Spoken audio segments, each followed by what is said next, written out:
ऊंचे पे विराजमान परमेश्वर प्रभु यीशु मसीह के सामर्थी नाम में आप सबको जय मसीह की। परमेश्वर हम सबको आशीष दे। आज का वचन और मेरे प्रियो, कल की वीडियो में हमने उपवास के बारे में सीखा कि उपवास क्या होता है, कैसे करते हैं, कुछ बातें, कुछ वचन हमने, प्रार्थना कैसे करनी है, उपवास कैसे करने हैं, हमने उनके बारे में सीखा कल की वीडियो में। और आज हम ये सीखेंगे कि उपवास कैसे रखना होता है और उपवास कितने प्रकार से कर सकते हैं। हालेलुया। मेरे प्रियो, सबसे पहले आपसे रिक्वेस्ट करता हूँ, प्लीज वीडियो को लाइक करें, शेयर करें, चैनल को सब्सक्राइब करें। परमेश्वर आप सबको आशीष दे। तो चलिए शुरू करते हैं आज का टॉपिक, उपवास कितने प्रकार का होता है। हालेलुया। मुख्य रूप से हम 4 प्रकार से उपवास रखते हैं।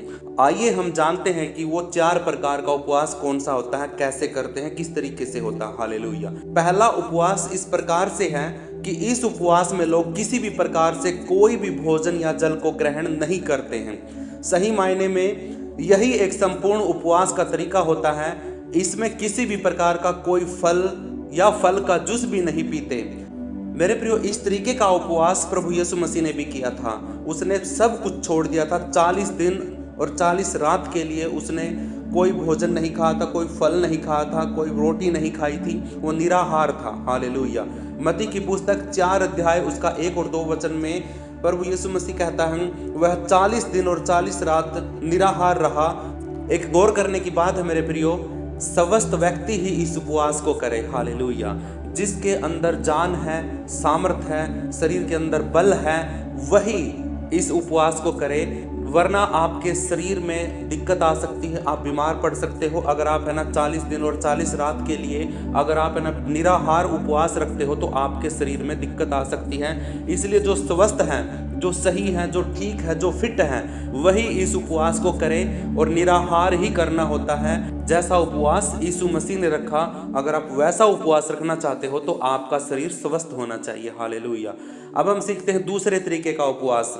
दूसरा उपवास क्या होता है? दूसरा उपवास करने वाले व्यक्ति भोजन को तो त्याग देता है। नॉर्मल जितने भी लोग होते हैं वो इस उपवास को करते हैं। हालेलुया। ज्यादातर लोग है ना इसी उपवास को करते हैं, क्योंकि इस उपवास में लोग है ना किसी भी समय पर फल फ्रूट खा सकते हैं, थोड़ा बहुत जूस ले सकते हैं, थोड़ी बहुत चाय ले सकते हैं। हालेलुया। वो पूरी तरीके से भूखे नहीं रहते हैं, पूरी तरीके से वो प्यासे नहीं रहते हैं। यह एक सामान्य तरीके का उपवास होता है। हालेलुया। इसमें शरीर के ऊपर कोई इफेक्ट नहीं पड़ता है, कोई प्रभाव नहीं पड़ता है। हालेलुया।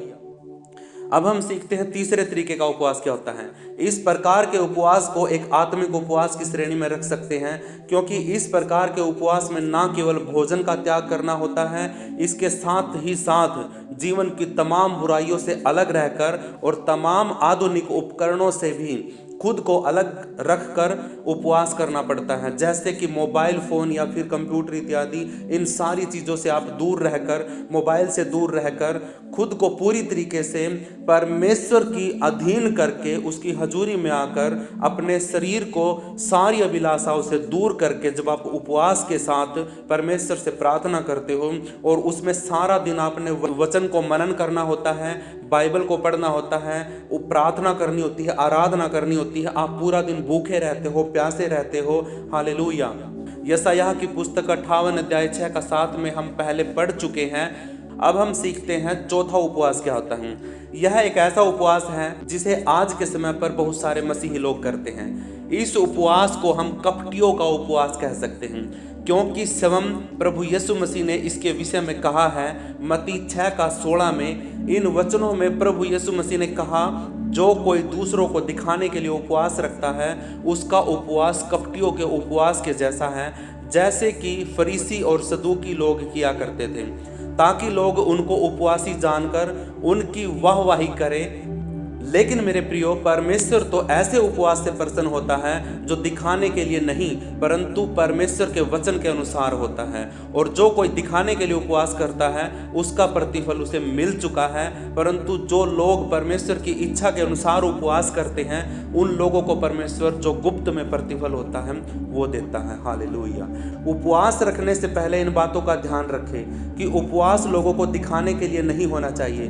मनुष्य को दिखाने के लिए या फिर उनको प्रभावित करने के लिए उपवास कभी भी ना करें। मत्ती 6 का 16 में हम पढ़ चुके हैं। प्रभु यीशु मसीह ने कहा, एक व्यक्ति को किस प्रकार से उपवास करना चाहिए। यदि आप लोगों को दिखाने के लिए उपवास कर रहे हैं तो आपको आपके स्वर्गीय पिता परमेश्वर से कुछ भी प्रतिफल नहीं मिलेगा। हालेलुया।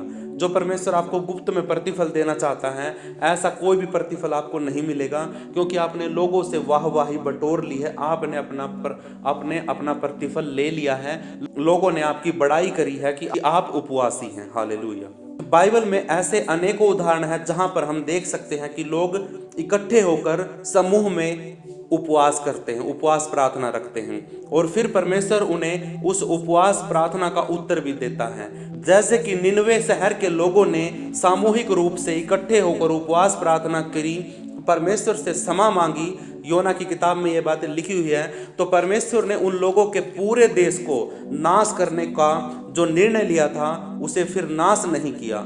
हम सभी को अकेले में भी उपवास करना चाहिए, जो कि हमारा व्यक्तिगत उपवास प्रार्थना हो। मत्ती 6 का 17-18 के अनुसार जब कोई व्यक्ति उपवास रखता है तो वह इस प्रकार से उपवास ना करे कि लोग उसे देखकर ही उपवासी जान जाएं, परंतु वह अपने सिर पर तेल लगाए, मुंह धोए और फिर उपवास में बैठे, ताकि लोगों को ये ना लगे कि यह व्यक्ति उपवास में है। ऐसे में पिता परमेश्वर जो गुप्त में देखते हैं उसे प्रतिफल जरूर देता है। हालेलुया। उपवास करना कोई भूख हड़ताल करना नहीं होता है कि आप दिन भर कुछ खाते पीते नहीं, फिर शाम होते ही भरपेट खाना खा लेते हैं। मेरे प्रियो, कुछ लोग ऐसे होते हैं जब वो उपवास करते हैं, सुबह थोड़ी देर प्रार्थना करते हैं 5 मिनट 10 मिनट के लिए, उसके बाद थोड़ी चाय पीते हैं, सारा दिन अपना काम करते हैं, घर का काम करते हैं, दुकानों पे काम करते हैं, नौकरी पे चले जाते हैं, उसके बाद शाम का टाइम होता है, छोटी सी प्रार्थना करते हैं और खाना खा के उपवास खोल लेते हैं। हालेलुया। ऐसे उपवास कभी भी मत करना, बल्कि जब एक व्यक्ति उपवास के साथ बैठे तो उसके लिए जरूरी है कि वह प्रार्थना भी करे, साथ ही साथ बाइबल का अध्ययन भी करे। यदि आप उपवास के दिन प्रार्थना ही नहीं करते तो फिर वह उपवास नहीं कहलाएगा। हालेलुया। उपवास रखकर पूरे दिन अगर आप अपने काम काज करते हैं, जैसे कि नौकरी पे जाते हैं, कोई व्यवसाय करते हैं और फिर शाम को घर आकर उपवास खोल लेते हैं, तो यह भी एक उपवास नहीं माना जाएगा। और ना ही उपवास रखकर पूरे दिन घर में बिस्तर के अंदर सोते रहना होता है, यह भी उपवास नहीं माना जाएगा। वरन होना तो यह चाहिए कि जब कोई उपवास करे तो उसे प्रार्थना और वचन में निरंतर समय बिताने की आवश्यकता है। जिस दिन आप उपवास रखें उस दिन आप कोई कामकाज ना करें। जब भी परमेश्वर के लोगों ने और दास दासियों ने उपवास रखकर प्रार्थना की है तो परमेश्वर ने उनके जीवन में बहुत बड़े बड़े चमत्कार और अद्भुत कामों को किया है। अगर आप एक सही मकसद से उपवास प्रार्थना करते हैं तो वह उपवास एक बड़े काम या आशीष को आपके जीवन में लेकर आता है। बाइबल में बहुत बार ऐसा हुआ है कि जब लोगों ने उपवास के साथ प्रार्थना किया तो परमेश्वर ने उनके प्रार्थना का उत्तर दिया और उनके जीवन में बहुत अद्भुत काम किए। जब एक व्यक्ति बाइबल के वचन के अनुसार उपवास रखता है तो उसके जीवन में नम्रता, दीनता आती है। वह व्यक्ति परमेश्वर के वचन को सीखता है और जिसके कारण परमेश्वर की आत्मा उसके जीवन में काम करती है और वह व्यक्ति पहले से और अधिक नम्र और दीन बन जाता है। जब आप किसी विपत्ति में होते हैं तब अगर आप उपवास रखते हैं उस विपत्ति के हट जाने के लिए, तो परमेश्वर आपके जीवन से उस विपत्ति को हटा देता है। जैसा कि हमने योना की किताब में निनवे देश के लोगों के विषय में पढ़ा है कि कैसे उनके देश में जो विपत्ति आने वाली थी, उस देश के लोगों के उपवास करने की वजह से और पश्चाताप करने की वजह से परमेश्वर ने उस विपत्ति को उनके देश के ऊपर से हटा दिया था। हालेलुया। आप योना की पुस्तक को पढ़ सकते हैं। उस योना की पुस्तक में आपको पता चलेगा कि परमेश्वर ने एक निर्णय लिया कि मैं उस पूरे के पूरे बड़े नगर को खत्म कर दूंगा, नाश कर दूंगा। हालेलुया। उसने सब कुछ नाश करने के लिए, खत्म करने के लिए तैयारी कर दी। वो बात परमेश्वर ने योना को बता दी। परमेश्वर योना को कहता है कि तू जा उस शहर में जा और वहाँ पे जाके मेरे बारे में उनको बता कि मैं तुम्हें नाश करने वाला हूँ, इस शहर का नाश होने वाला है। अपने अपने मनों को फिराओ और परमेश्वर की हजूरी में आ जाओ, तो परमेश्वर तुम्हें नाश नहीं करेगा। लेकिन मेरे प्रियो, योना है ना, परमेश्वर की बात को नहीं सुनता है और वो परमेश्वर की आज्ञा को तोड़कर वो अपने काम के लिए निकल जाता है, परमेश्वर की योजना से वो भाग जाता है।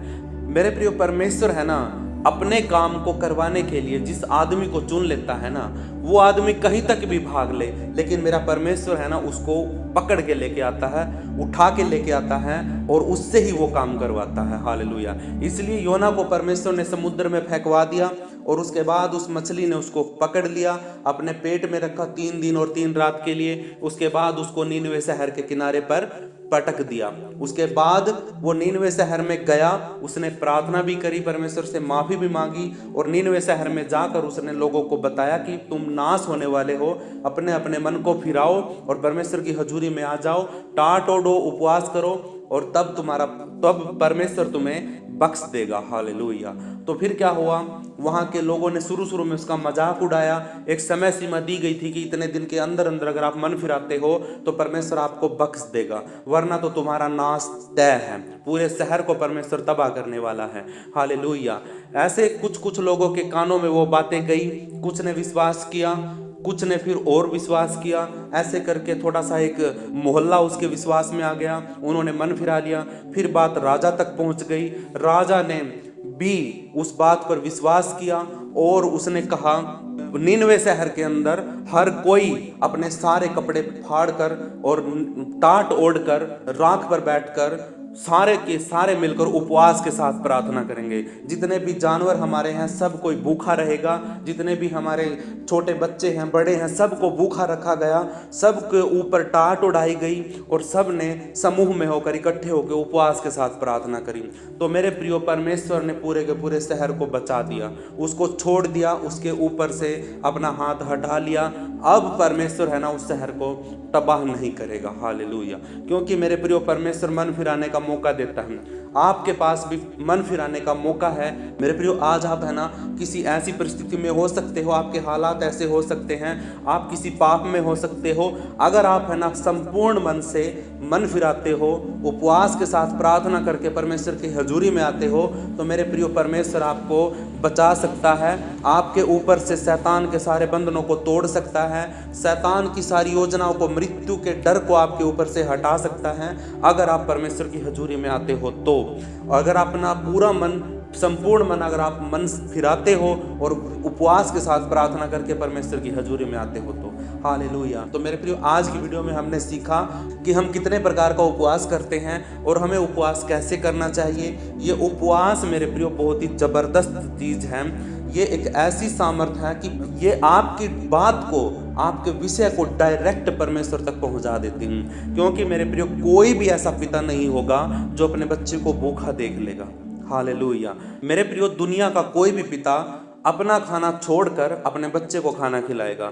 हालेलुया। और जब है ना, कई बार क्या होता है कि छोटा सा बच्चा है ना कि जिद कर लेता है कि पिता मुझे ये चाहिए है, वो गाड़ी चाहिए है, और वो खाना पीना छोड़ देता है। तो मेरे प्रियो, ये बात है ना उस पिता को रास नहीं आती है। वो क्या करता है, चाहे कुछ भी करना पड़े, उस बच्चे के लिए वो गाड़ी लेके आएगा, और वो इसीलिए लेके आएगा क्योंकि उसका बच्चा खाना पीना नहीं खा रहा है। इसी तरीके से मेरे प्रियो, अगर आपको अपनी परिस्थितियों को बदलना है, अगर आपने अपने जीवन में कुछ पाना है परमेश्वर से, तो आपको उपवास के साथ प्रार्थना करनी पड़ेगी। जब आप भूखे रहकर परमेश्वर की हजूरी में जाओगे तो परमेश्वर आपकी जिंदगी में काम जरूर करेगा, आपकी प्रार्थना को सुनेगा, आपके विषय को सुनेगा और उसको पूरा करेगा। हालेलुया। ये मेरा विश्वास है और ये बाइबल का भी विश्वास है। बाइबल भी कहती है, परमेश्वर का वचन कहता है कि आप अगर उपवास के साथ प्रार्थना करते हो तो मेरे प्रियो, आप अपने विषय को पूरा कर सकते हैं। हालेलुया। कितनी भी बड़ी बीमारी हो, कितना भी बड़ा रोग हो, जब परमेश्वर है ना उपवास करने वालों के पूरे शहर को तबाह करने से बचा सकता है, मरने से बचा सकता है, तो मेरे प्रियो, आपकी छोटी छोटी प्रॉब्लम को तो परमेश्वर चुटकियों में ठीक कर देगा। हालेलुया। मेरे प्रियो, अपने हाथों को उठा हम प्रार्थना करते हैं। पिता, हम नम्र और दीन होकर तेरी हजूरी में, तेरी उपस्थिति में खड़े हैं। पिता, पुत्र और पवित्र आत्मा के नाम से हम खड़े हैं, हजूरी में खड़े हैं। और परमेश्वर, मैं अकेला नहीं हूँ, मेरे साथ मेरा यूट्यूब का परिवार है, मेरा फेसबुक का परिवार है, सब मेरे साथ मिलकर प्रभु यीशु मसीह तेरी हजूरी में खड़े हैं। खुदावंद, आज तेरे वचन के द्वारा हमने सीखा आपसे अपनी आशीषों को पाने के लिए हम उपवास कैसे कर सकते हैं। हम भूखे रहकर परमेश्वर अपने शरीर को भूखा रखकर, प्यासा रखकर हम परमेश्वर तेरी हजूरी में आकर तुझसे सब कुछ पा सकते हैं जो हमारी ज़रूरतें होती हैं। ओ परमेश्वर, कई बार हमारी प्रार्थनाएं नहीं सुनी जाती हैं। अगर हम उसी प्रार्थना को उपवास करके परमेश्वर से प्रार्थना करते हैं तो वो प्रार्थना जल्दी सुनी जाती है। हालेलुया। मेरे परम प्रधान परमेश्वर, सब कुछ तेरे हाथों में करता हूँ। सारी कलीसिया को, सारे लोगों को, अपने आप को, अपने परिवार को और जितने भी मेरी आवाज़ को सुन रहे हैं सबको तेरे हाथों में सौंप देता हूँ। तेरी आशीष इनके ऊपर रिलीज करता हूँ, तेरी चंगाई को इनके ऊपर रिलीज करता हूँ, तेरा छुटकारा इनके जीवन में रिलीज करता हूँ, तेरे पवित्र स्वर्गदूतों का पहरा इनके घरों के चारों तरफ लगाता हूँ। सामर्थी यहोवा, हम सब पापियों पर अपनी दया और अपना अनुग्रह कर। हम सब परमपिता परमेश्वर तेरी हजूरी में हर रोज आएं, और अगर हमारा कोई विषय है तो उसके लिए हम उपवास प्रार्थना जरूर करें। मेरे परमपिता परमेश्वर, सारा आदर सारी महिमा तेरे नाम को देता हूँ। मेरे उद्धारकर्ता मुक्तिदाता, सारी बातों के लिए धन्यवाद मैं तुझे देता हूँ। हम सबको एक मन कर और हमारी सारी जरूरतों को पूरा कर, एक एक को चुनकर परमेश्वर तू अपने पवित्र आत्मा से भर दे और अपनी योजना को हम सब के ऊपर प्रकट कर। उद्धारकर्ता मुक्तिदाता, हम अपने हाथों को उठाकर तेरी महिमा के लिए प्रार्थना करते हैं। हमारे पिता, तू जो स्वर्ग में है, तेरा नाम पवित्र माना जाए, तेरा राज्य आए, तेरी इच्छा जैसे स्वर्ग में पूरी होती वैसे धरती पर भी पूरी हो। हमारी दिन भर की रोटी तू आज हमें दे। जैसे हमने अपने अपराधियों को क्षमा किया वैसे तू भी हमारे अपराधों को क्षमा कर। हमें किसी परीक्षा में ना ला, बल्कि हर एक बुराई से बचा, क्योंकि राज्य, पराक्रम और महिमा सदा तेरे ही हैं। पवित्र करने वाले पवित्र परमेश्वर, मैं आपका धन्यवाद करता हूँ। ये प्रार्थना यीशु मसीह के सामर्थी नाम से मांगता हूँ, सुन और कबूल कर। आमीन, आमीन, आमीन। तो मेरे प्रियो, इस वीडियो को लाइक और शेयर और चैनल को सब्सक्राइब जरूर करना। परमेश्वर आपको भरपूरी की आशीष दे। सबको जय मसीह की।